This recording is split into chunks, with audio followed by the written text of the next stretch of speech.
नागपूर विमानतळावर ठाकरेंच्या शिवसेनेने आता भाजपा आमदार नितेश राणे यांच्या विरोधात जोरदार घोषणाबाजी केल्याचं पाहायला मिळालं। नागपूर विमानतळावर एकच गोंधळ झाल्याचं पाहायला मिळालं होतं। राणे अमरावतीला जाण्यासाठी नागपूर विमानतळावर आले असताना हा गोंधळ निर्माण झाला। उद्धव ठाकरे यांच्या स्वागतासाठी खरं तर ठाकरेंच्या सेनेचे कार्यकर्ते जमलेले होते। शिवसेना सोडली तेव्हा राणेंना मारण्याच्या धमक्या दिल्याचा आरोप नितेश राणे यांनी यावेळी केलाय। सोबतच कार्यकर्त्यांनी राणेंना रस्ता बदलायला लावला असं आता आमदार भास्कर जाधव यांनी या घटनेवर म्हटलंय।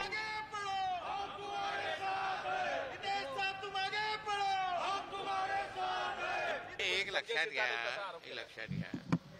आता तो संशय वर्षानुवर्षाचा आहे, पण जो राणे साहेबांनी जेव्हा शिवसेना सोडली तेव्हा ह्याच उद्धव ठाकरेंनी त्यांना मारून टाकण्याच्या सुपाऱ्या दिलेल्या। राज साहेबांना पण असंख्य वेळी त्यांच्या जीवाला धोका निर्माण करण्याचा प्रयत्न उद्धव ठाकरेच्याच माध्यमातून झालेलं। एकनाथ शिंदे साहेब जेव्हा त्याच्या महाविकास आघाडीमध्ये मंत्री होते स्वतः ते सांगितलं होतं की मुद्दामून त्यांची सुरक्षा कमी करण्याचा प्रयत्न केलेला होता। पुतळ्याची पाहणी करण्याकरता आमचे युवा नेते उद्धव आदित्य साहेब ठाकरे गेले होते।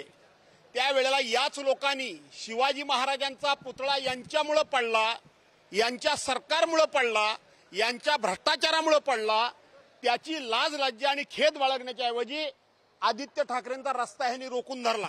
आज शिवसैनिकांनी आणि शिवसैनिकांची ताकद, त्यांचा जोश आणि शिवसैनिक काय असतो त्यांनी आज नितेश राणेला रस्ता बदलायला लावला, हे मला सांगायचं आहे।